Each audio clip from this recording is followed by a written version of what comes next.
Oh, hello. Today we're going to wrap up my 5-star prediction video, my 5-star prediction set from the last time I did this. And we're also going to talk about why I don't think I'm going to do this concept anymore.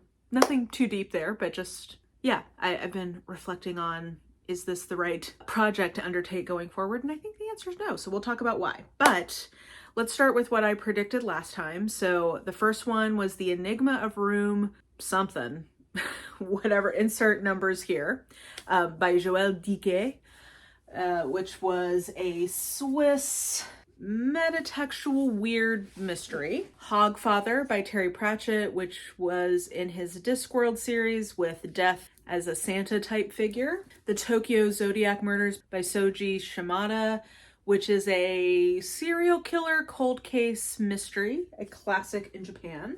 The Belly of the Beast, The Politics of Anti-Fatness as Anti-Blackness by Deshaun L. Harrison. So kind of political philosophy, high-minded nonfiction, I guess.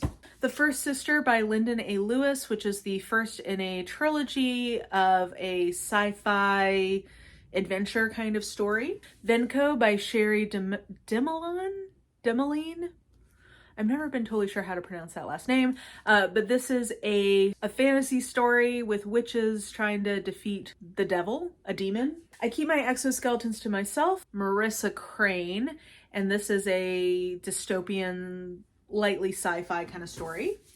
And then How to Become the Dark Lord and Die Trying by Django Wexler, which is a comedic meta fantasy, like high fantasy adventure kind of book. The TLDR of this is that I did not have any 4.5 or 5 stars from this pick. I definitely did have 3 books that I think were standouts, and I'll tell you what those are. But I would say in general, as I'm reflecting on where I am as a reader, I am coming up on 40, which is crazy because I don't know if you guys, I just realized that this channel is now 9 years old, which means because when I'm filming this, I'm just about to turn 39. I have been doing this channel for roughly a quarter of my life. So we've seen a lot of progression in me as a reader over the course of this channel, and seen like a good chunk of my reading life be documented here. I just think the longer I read, and because I tend to read so much, my feelings about books are really settling more and more into a bell curve. So I think when I was younger / had just read fewer books, it was easier for me to feel strongly about books either way, like of really loving them or really hating them. As time goes on and I have a bigger and bigger frame of reference, I increasingly find that most books are fine that I pick up. Like I know my own taste well enough that I'm rarely picking things up that I hate, but also because I've read so much, it's harder and harder for me to consider something to be a favorite or even a favorite of the year, in the sense of like, does this have the combination of the X factor of my personal taste in combination with sufficiently high quality? And that's just harder and harder for me to get that marriage right. So it's always been difficult for me to predict 5-star books. It's not like I've had great success in doing that, but I will say that I think I'm finding it ever harder to do that. I think that's also part of why I'm drifting towards not buying as many books that I haven't read, because I think I'm increasingly aware that the chance that they will stay in my collection is ever decreasing, just because the number of books that I feel strongly enough in some way to hold on to is ever decreasing.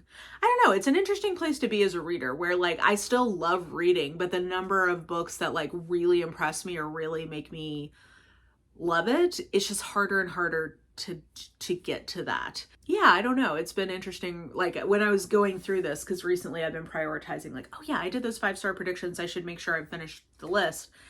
And kind of with that frame on the last few books I needed to read, it's just interesting to, I don't know, just realize that like maybe something I've lost as I've aged is an ability to feel full joy easily. I don't know.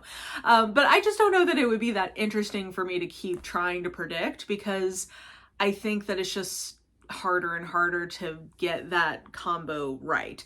I mean, if I were going to make, because I did think about making a list, I'm like, okay, well, Louise Erdrich, I've had, of the 3 books I've read from her, 2 of them were 5 stars and 1 was a 4. So like whatever I pick up from her next probably would be a pretty safe prediction.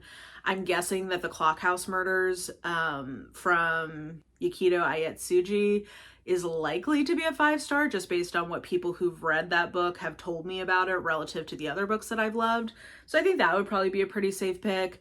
Like Doppelganger by Naomi Klein, I'm guessing could be a 5 star. Here Where We Live Is Our Country is a recent history of the Bund movement by Molly Crabtree. I'm guessing that might be a 5 star. Like I could sit here as I just did and come up with a list of books that I think could end up being in that range, but I just don't know that it's that interesting anymore because the things that are most likely to get 5 stars for me are kind of safe picks. Like, oh, you think you might give Louise Erdrich a 5 star? What a novel, what a novel prognostication here. Like she's a like modern master, so is it that interesting for me to guess that I might give her 5 stars? Is it that interesting for me to predict I might give a highly regarded work of nonfiction that is in an area that I'm highly interested in a 5 star? Like I just don't know that it's that interesting anymore. So yeah, that's kind of some of my thoughts about why I'm not going to keep doing this.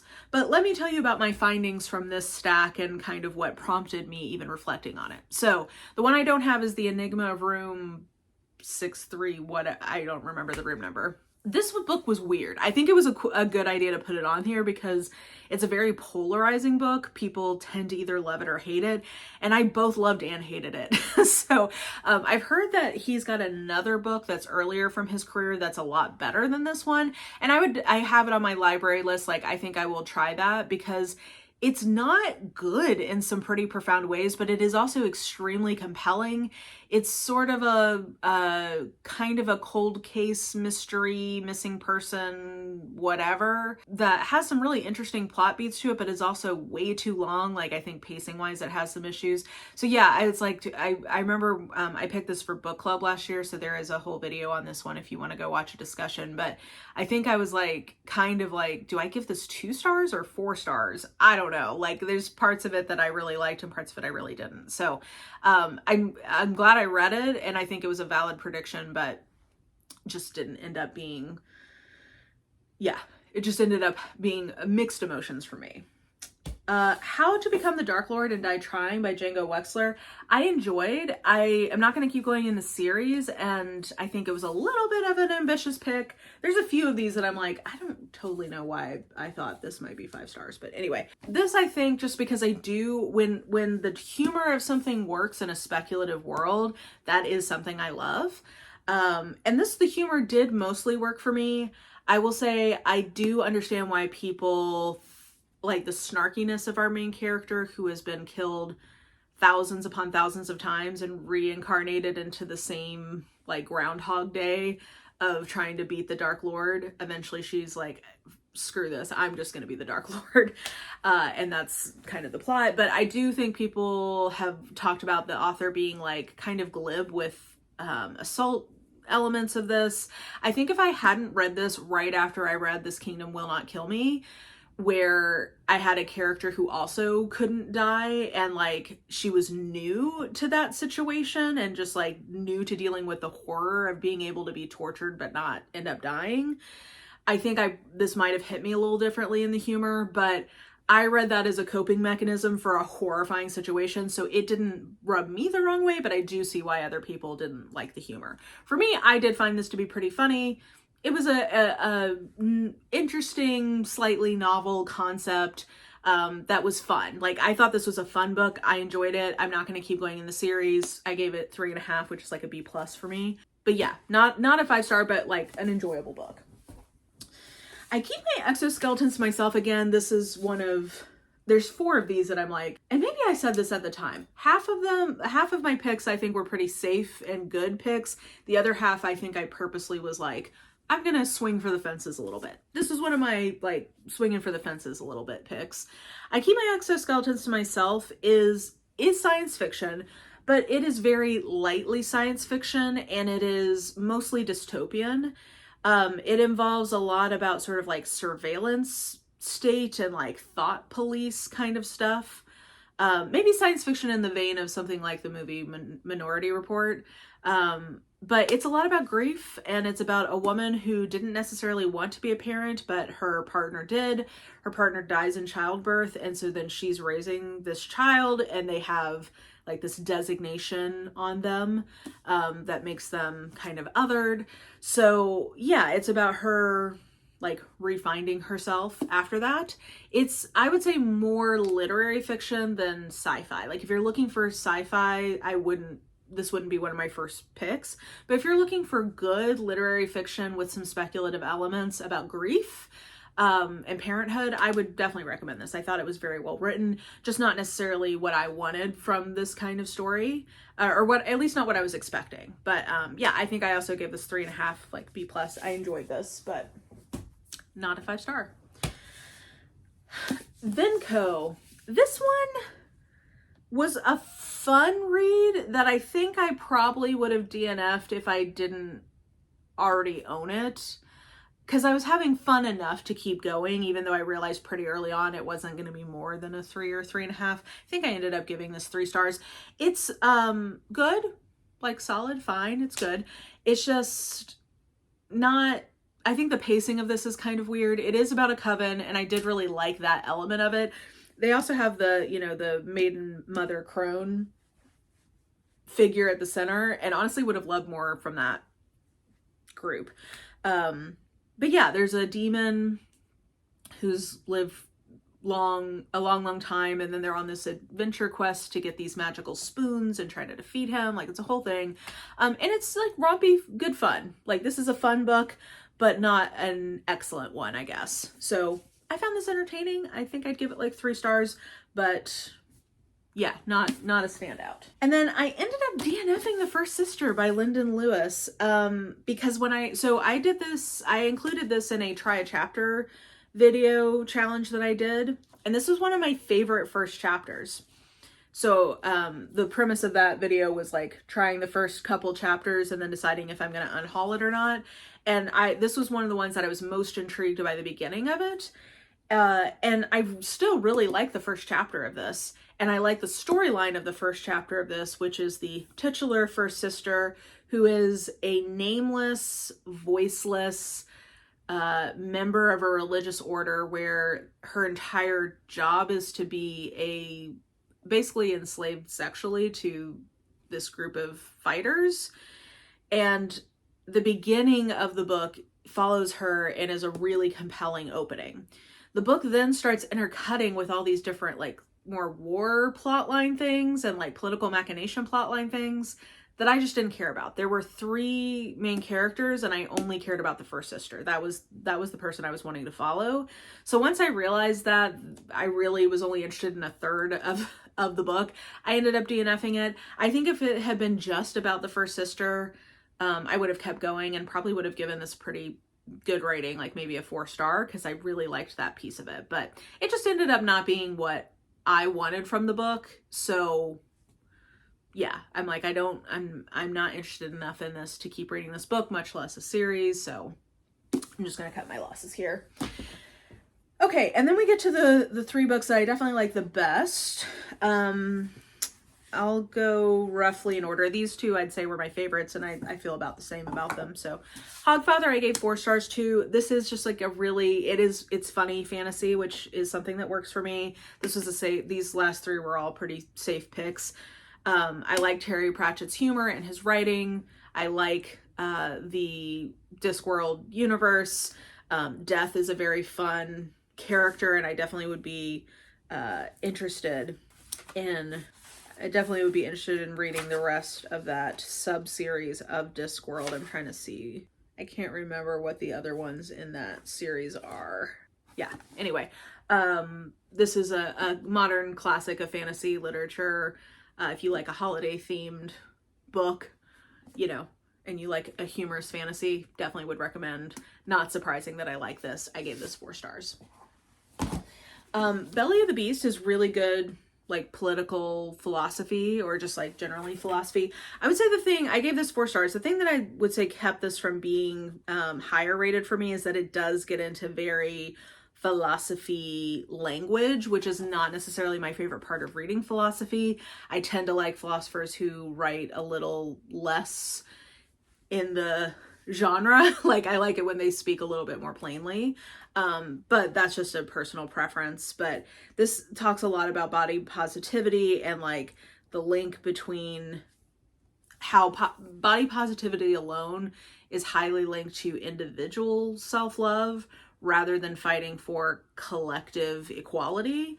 And specifically ties in themes of anti-fatness to anti-blackness, and specifically they are coming from a perspective of mask bodies within Black culture. So specifically mask, Black, fat experience, which is a perspective I appreciated and enjoyed, and definitely had some like really great nuggets in here. Enjoyed this. I'm gonna hold on to it. They also talk about like at the end about needing to move beyond abolition, which I thought was really interesting.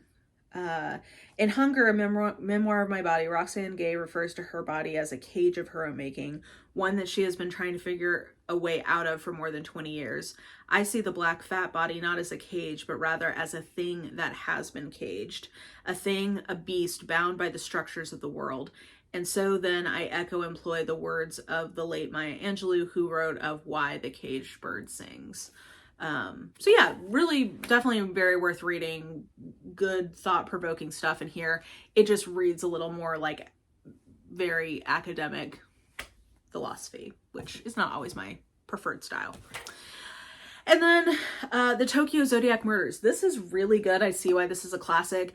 I think though the writing of it has problems, like pacing wise. The first half of this book, more than half of this book, is like info dumping. And then it gets into the actual, like, because it's a cold case, so it's like a lot of cold case info dumping.